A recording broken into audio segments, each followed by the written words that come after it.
pertanyaan yang pertama dari saudara Agustinus. Apa arti kata Isa Al-Masih? Mengapa ia disebut penebus dosa atau Mesias? Mungkin itu bisa dijelaskan dulu, Pak. Mungkin ada hubungan dengan pertanyaan yang lain?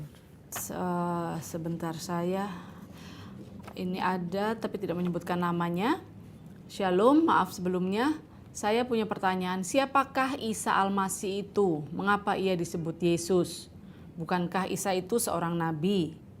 Saya memang sejak kecil Kristen, tapi kalau memang Tuhan orang Kristen adalah Tuhan Allah, mengapa dia memberikan penderitaan di luar kemampuan umatnya? Lalu masih seputar Al-Masih, ini ada yang memberikan masukan, jangan menggunakan nama Isa Al-Masih. Harap tidak disebut Isa, melainkan Yesus atau Yesua. Ini pertanyaan dari saudara Evander. Tidak ada masalah dengan nama Al-Masih, karena Al-Masih berarti yang diurapi senada dengan kata Kristus. Sedangkan Isa adalah nama yang Quran berikan kepada Kristus. Kekristenan harus menerima nama Yesus yang turun dari surga melalui pemberitaan malaikat Gabriel yang tertulis dalam Matius 1 ayat 21. Bukan lewat pemberitaan Quran dengan nama Isa. Ya, oke. Jadi begini, dunia di mana Yesus hidup itu ada dunia yang multilingual, yang multicultural. Sesuai dengan nubuat Nabi Yesaya bahwa Mesias itu akan berkarya di seberang sungai Yordan, jalan ke laut, Galilea, wilayah bangsa-bangsa. Afer Hayarden, Gilil Hagoyim. Jadi daerah seberang Yordan, Via Maris, Derek Hayam, jalan laut, itu maksudnya jalan di laut tengah, Mediterranean Sea. Dan kemudian Galilea itu adalah tempat banyak suku-suku bangsa saat itu berkumpul. Karena itu Yesus bicara dalam masyarakat yang sangat multibahasa. Yesus berbicara sehari-hari memakai bahasa Aramaik. Bahasa Aramaik itu mulai berkembang setelah zaman pembuangan dari Babel. Dalam bahasa Aramaik itu orang akan menyebut nama Yesu atau Yesua. Karena nama itu yang mudah diucapkan oleh mereka yang bertutur dalam bahasa Aram. Tatkala seorang percaya bahwa Yesu atau Yesua itu adalah yang diurapi, maka dia akan mengucap dalam bahasa Aramaik Yesu Mesiha. Tetapi orang-orang Yahudi di Yerusalem, di Tiberias, daerah-daerah yang relatif lebih ortodoks secara keyahudian, itu mengucapkan bahasa Ibrani. Bahasa yang digunakan untuk menulis Taurat, kitab nabi-nabi, dan kitab-kitab suci Yahudi yang dikenal dengan Ketuvim. Di situ disebut nama Yesua atau Yehosua. Dan apabila orang misalnya seperti Nikodemus atau imam besar atau siapapun, kalau misalnya mereka percaya Isa itu adalah, Yesus itu adalah yang diurapi, pasti mengatakan Hamusyah atau Hamasyah. Maka mereka menyebut Yesua Hamusyah atau Yesua Hamasyah. Bahasa Yunani adalah bahasa yang menjadi lingua franca, bahasa yang sangat luas dipakai di Kekaisaran Romawi, seperti bahasa Inggris sekarang. Pasti menyebutnya Yesus, Yesus, Kristus, artinya sama. Bahasa administrasi pemerintahan itu bahasa Latin, pasti menyebut Yesus Kristus. Jadi nama-nama ini lahir karena memang multibahasa pada saat itu. Al-Masih itu apa? Al-Masih itu al pada bahasa Arab itu artinya definite artikel yang artinya ha atau the dalam bahasa Inggris, ha dalam bahasa Ibrani, hu dalam bahasa Yunani, hu Kristus, ha Masiah, atau a di akhir kata benda dalam bahasa Arab Masiha, Al-Masih. Jadi tidak ada masalah. Maka di dalam Alkitab bahasa Arab misalnya dikatakan Kitabu Miladi Yasu Al-Masih Ibnu Dawud Ibnu Ibrahim. Inilah silsilah Yesus Kristus anak Daud anak Abraham. Tapi bagaimana dengan kata Isa? Sesungguhnya tidak masalah juga dengan kata Isa. Sebelum Al-Quran menyebut Yesus disebut Isa, pada pertengahan abad ke-6 di sebuah biara di wilayah Syria, itu dikenal biara yang namanya Isaniah, pengikut Isa. Dan itu jauh sebelum zaman Islam, kira-kira 1 abad sebelum lahirnya Islam. Kenapa kata Isa dalam bahasa Semitik, bahasa di Timur Tengah, itu dengan mudah dilacak apa yang namanya phonetic correspondence. Sebetulnya itu dalam bahasa apa saja. Jadi misalnya biasanya kalau kita membaca Alkitab kita ini ditulis dalam bahasa Yunani karena bahasa itu menjadi lingua franca, bahasa yang lazim dipakai umum di seluruh wilayah di Timur Tengah. Tetapi bahasa Aram itu dipakai di wilayah Palestina ke bagian timur dan selatan.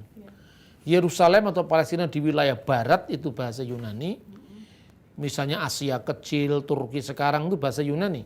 Makanya Paulus menulis surat Galatia, Korintus pasti nggak mungkin bahasa Aram, kan di sana dipakai bahasa Yunani. Di Pulau Patmos, Yohanes menulis pasti bahasa Yunani. Tetapi daerah Palestina, Yerusalem ke arah timur dan selatan itu bahasanya Aramaik. Nah di dalam bahasa Aramaik itu sebetulnya ada dialek-dialek. Sebelum zaman Kristen kita mengenal Talmud Babli, Talmud Yerusalmi, itu bahasanya sudah bahasa Aram.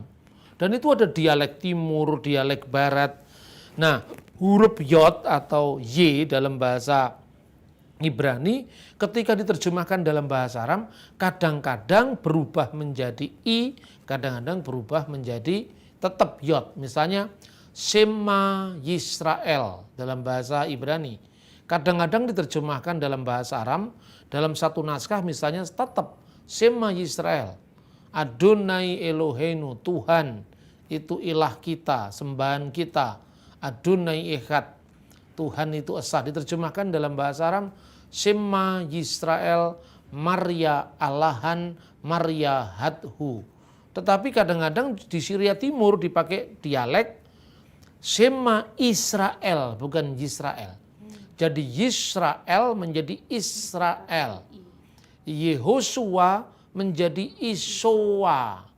Dan itu muncul dalam salah tulisan Bapak Gereja namanya Agabius ketika dia menerjemahkan tulisan Yosefus yang dikenal dengan Testimonium Flavianum. Yosefus itu menulis di dalam bahasa Yunani dan kemudian diterjemahkan dalam bahasa Aram. Dia ahli sejarah Yahudi pada abad pertama. Dia mengatakan bahwa pada zaman itu fi hadzal zaman ya'isu rajulun hakim ismuhu Isowa. Pada saat itu hiduplah seorang yang bijaksana namanya Isowa. Nah seperti kata Yehosua menjadi Isowa, kemudian O panjang itu menjadi A. Misalnya Shalom itu Shin, Lamed, Waw, Mim, Shalom. Menjadi bahasa Arab Sin, Lam, Alif, Mim, Salam. Shalom alaihim menjadi Assalamualaikum. Yehosua menjadi Isowa, seperti Shalom menjadi Salam, Iso menjadi Isa. Tidak ada masalah, itu hanya gejala bahasa. Seperti misalnya korespondensi bunyi, seperti kata Yaakov dalam bahasa Ibrani menjadi Yakub dalam bahasa Arab, Yakobus dalam bahasa Belanda, Jack dalam bahasa Perancis. Kenapa nggak dipersoalkan? Itu hanya soal korespondensi bunyi gitu loh. Kan orang itu biasanya begitu melihat Arab itu langsung dipikir Islam. Kan ngertinya cuma begitu di Indonesia. Kita tidak tahu bahwa ada banyak komunitas Arab yang beragam. Kristen Arab di Syria agak beda dialek bahasanya dengan Kristen berbahasa Arab di Mesir. Ya, misalnya orang Kristen di Syria dia mengucapkan alhamdulillah dalam doa mereka. Alhamdulillah ala khairatihi, alhamdulillah ala fadlihi, itu biasa dalam doa. Di Mesir lebih lazim digunakan kata-kata dalam ibadah itu adalah al-masdulillah, segala kemuliaan bagi Allah. Tetapi itu varian-varian bahasa yang lazim dipakai. Bahkan kata Isa itu muncul sebelum zaman Islam. Saya kira itu yang perlu dijelaskan, dikelirkan ya, kesalahpahaman itu. Jadi Isa dengan Yesus itu sama saja, pribadi sama saja. Cuman ketika orang Kristen memberitakan Isa Al-Masih, itu bukan Isa Al-Masih yang diberitakan Quran. Isa Al-Masih yang memang diyakini sesuai dengan apa yang diberitakan dalam Injil. Ya. Ya itu pentingnya kita mengetahui filologi dalam belajar Alkitab ya, sehingga tidak langsung mengklaim bahwa ini salah, yang betul hanya ini, begitu ya. Iya, betul. Karena di dalam Alkitab bahasa Arab, tapi ada juga kita membaca di sana menggunakan kata Yasua ya, Bah. Ada banyak terbitan Alkitab bahasa Arab. Terbitan bahasa Arab di Mesir diterjemahkan oleh United Bible Society in Egypt. Itu terjemahan Van Dyck. Sekarang ini diperbarui dengan Van Dyck version.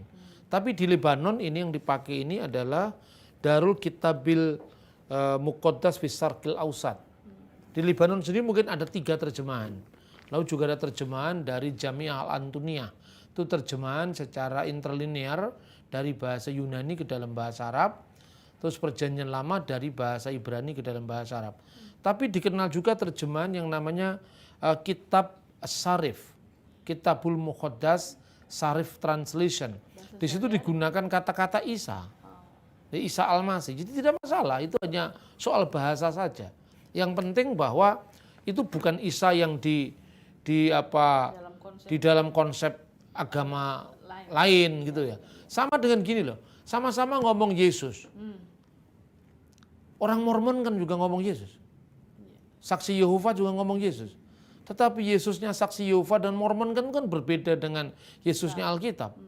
Orang Saksi Yehova punya terjemahan Alkitab sendiri yang itu amburadulnya tidak karu-karuan karena ngawur sekali di sana sini, ditambah-tambahi dengan parafrase sendiri yang itu tidak ada dalam teks asli, titik komanya digeser dan sebagainya. Tetapi toh kata Yesus tidak ditolak oleh orang Kristen sekalipun disalahgunakan Saksi Yehova gitu loh. Pola pikirnya itu mesti begitu. Jadi dalam nama Isa Al-Masih pun kita ada kuasa ya kalau kita misalnya berdoa. Iman kita terhadap iman itu. kita. Kan Yesus yang kita maksud itu kan Iswa, Yesua, Yehosua. Itu kan hanya varian-varian bacaan dari nama yang sama sebetulnya.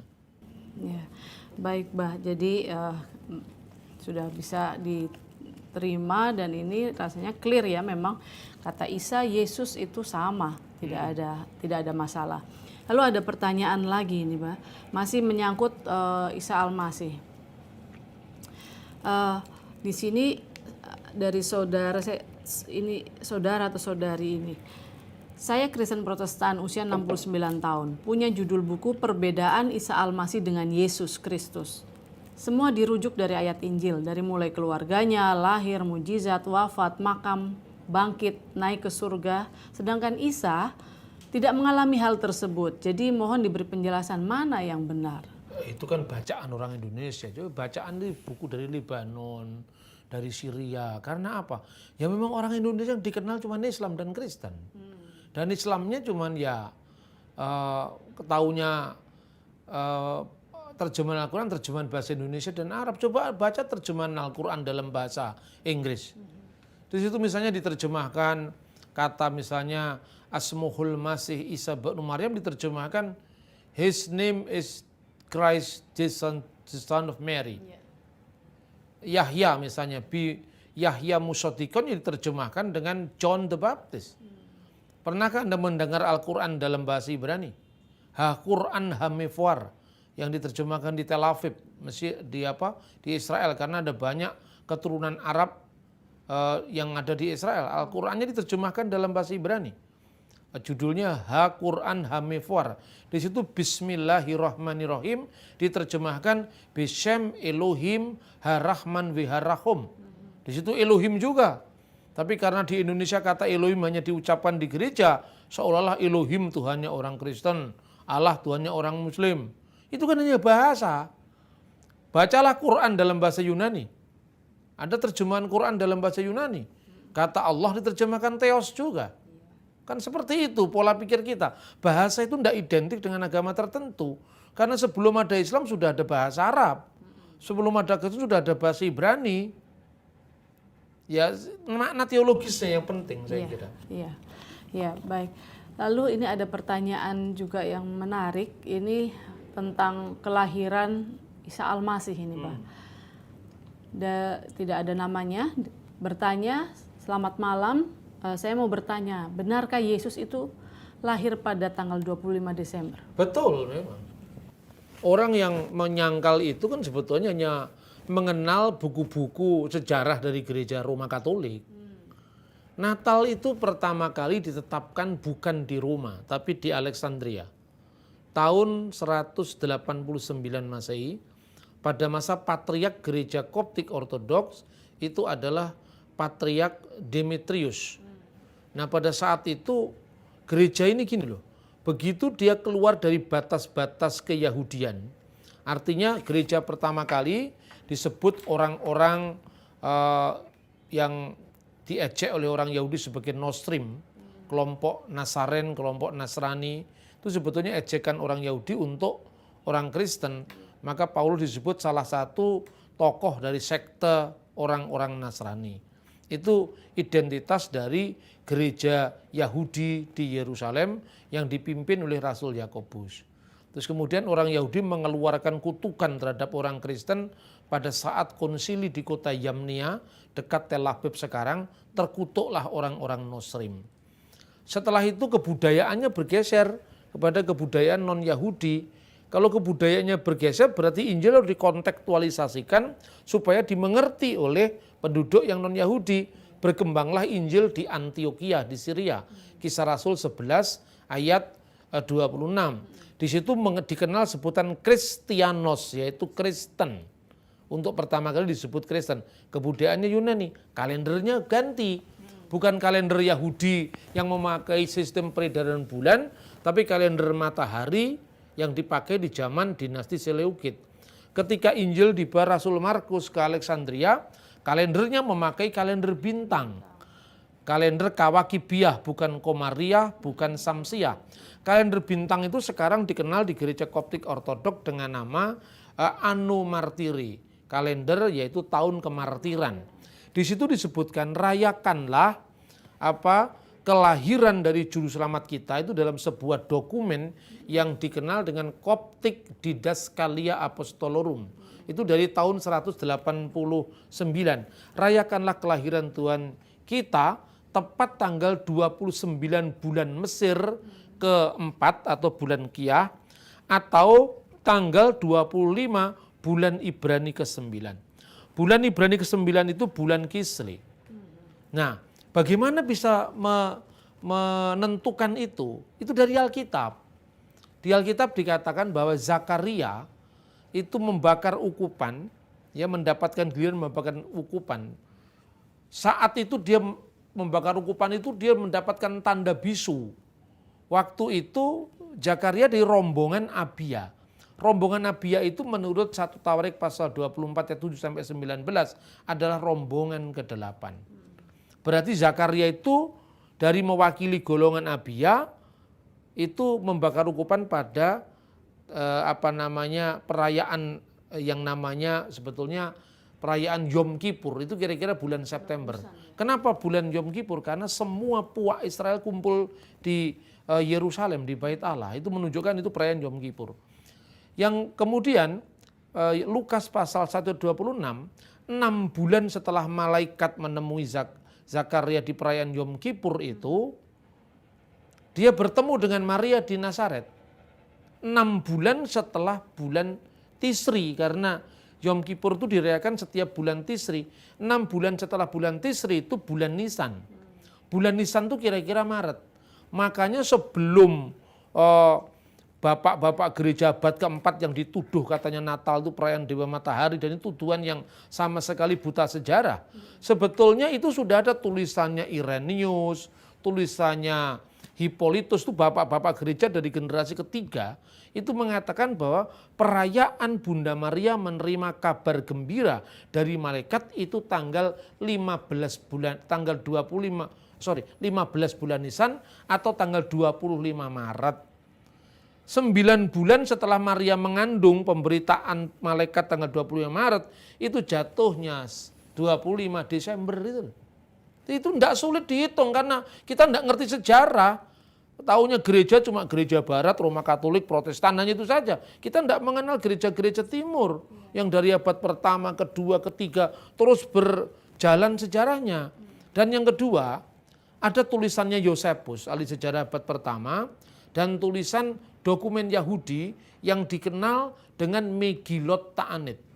dalam skolia atau pengantar Megillot Ta'anit itu, kenapa orang Yahudi mesti berpuasa tanggal 9 Ab, Tis'a B'Av? Karena waktu itu bait Allah dihancurkan katanya. Katanya dokumen Yahudi. Dokumen ini dari tahun 160 Masehi. Nah, kenapa kok bait Allah dihancurkan? Karena Tuhan marah dengan umat Israel. Dan waktu bait Allah dihancurkan tanggal 9 bulan Ab itu kira-kira Agustus. Yang membakar ukupan adalah rombongan pertama, yaitu rombongan Yoyarib. Ini catatan Yahudi. Yosefus mencatat bait Allah itu mulai dihancurkan, dibakar itu bait Allah itu mulai tanggal 9 bulan Laus, yang tidak lain sama dengan tanggal 9 bulan Ab, bertepatan dengan tanggal 5 Agustus tahun 70 Masehi. Tinggal ngitung mundur ke belakang 73-74 tahun, ketemu Zakaria membakar ukupan di bulan apa, minggu keberapa. Karena kalau kita pembaca mungkin tidak mengerti nama-nama bulan Ibrani, bulan Mesir ya. Saya sederhanakan aja, itu bulan Masehi misalnya. 9 bulan Ab itu sama dengan 5 Agustus tahun 70. Yang membakar ukupan rombongan pertama. Hitung mundur, berarti bulan Juli minggu keempat, rombongan yang membakar ukupan itu rombongan ke-24. Juli minggu ketiga, rombongan 23. Juli minggu kedua, rombongan 22. Juli minggu pertama, rombongan 21. Nanti kira-kira 70-an siklus, 70 tahun lebih siklus, Zakaria membakar ukupan dari rombongan ke-8 itu tanggal 15 bulan Tisri. Dan itu perayaan Yom Kippur. 6 bulan setelah Tisri, sekali lagi itu Nisan.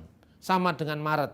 Perayaan kabar baik, malaikat bertemu Maria, 9 bulan setelah Maret, Desember. Selesai. Itu dokumennya jelas kok. Ya, karena kita tidak mengacu pada sumber sejarah primer. Seperti kekurangan itu. Kita kekurangan kita di situ. Betul. Jadi sudah pasti 25 Desember tidak salah kita tidak merayakan salah Natal ya. Itu dari abad pertama, kedua. Baru dipersoalkan di Jerman itu. Abad 19. Iya. Iya, Bah. Terima kasih. Kemudian ini juga masih ada kaitannya, masih bicara tentang Isa Al-Masih. Sejak kapan Isa Al-Masih atau Yesus Kristus itu diangkat menjadi Tuhan? Tidak ada yang mengangkat Yesus itu Tuhan, tidak ada. Sama dengan kalau saya katakan itu kan tuduhan orang-orang yang kurang belajar itu. Mengatakan baru tahun 325 Yesus disebut Tuhan. Baca itu tulisannya Polikarpus, itu muridnya Rasul Yohanes langsung. Ketika dia mati dalam pembakaran, dia memuja Allah Tritunggal. Kepadamu Bapa Surgawi, dengan imam besar surgawi, yaitu putramu terkasih Yesus Tuhan kami dan Roh Kudus, kemuliaan bagimu sekarang dan selama-lamanya. Dia mati dalam kesahitannya. Dan itu terjadi tahun 156 Masehi. Dan sebelum itu di Alkitab memang sudah ada. Yesus disebut Allah itu bukan dalam makna kemanusiaannya itu. Yang dilahirkan Maria itu memang sepenuhnya manusia. Maka dikatakan firman telah menjadi manusia. Seperti misalnya kalau sebagai contoh perbandingan, orang Islam percaya Quran itu firman Allah. Kertasnya itu mulai kapan ada? Apa mulai dibuat di pabrik? Kan tidak, di pabrik kertas kan tidak. Yang disebut Quran firman Allah itu bukan bentuk kertasnya ini, tapi firman Allah yang terkandung di dalamnya. Begitu juga kalau Yesus disebut itu ilahi, Allah, itu bukan dalam makna kemanusiaan secara fisik. Yang bisa mati, yang bisa dilahirkan. Tetapi firman yang bersama-sama dengan Allah. Dan firman itu adalah Allah, itu makna ketuhanannya. Jadi tidak pernah ada pengangkatan manusia jadi Tuhan. Karena di dalam Yesus itu kita meyakini sepenuhnya manusia dalam keadaannya sebagai manusia. Sepenuhnya Allah sebagai firman Allah yang adalah Allah. Ini sangat clear dan bisa diterima secara akal budi. Gampang dicerna secara akal kecuali yang akalnya nggak sampai. Itu gampang sekali dijawab. Mudah sekali. Bukan tidak masuk di akal, tapi tidak masuk masuk di akal. Akalnya. Bukan tidak masuk di akal. Tidak masuk di akal mereka. Iya, iya, Mbak. Terima kasih banyak untuk beberapa jawaban yang sudah bisa kita sampaikan. Dan kita akan membahas jawaban-jawaban yang lain yang kita masih menunggu mereka untuk mengirimkan pertanyaan pada kita. Terima kasih saudara sudah setia bersama dengan kami. Dan kita akan berjumpa di lain kesempatan. Tentu pertanyaan-pertanyaan saudara masih kami tunggu dan kita akan dengan senang hati untuk memberikan jawaban-jawabannya.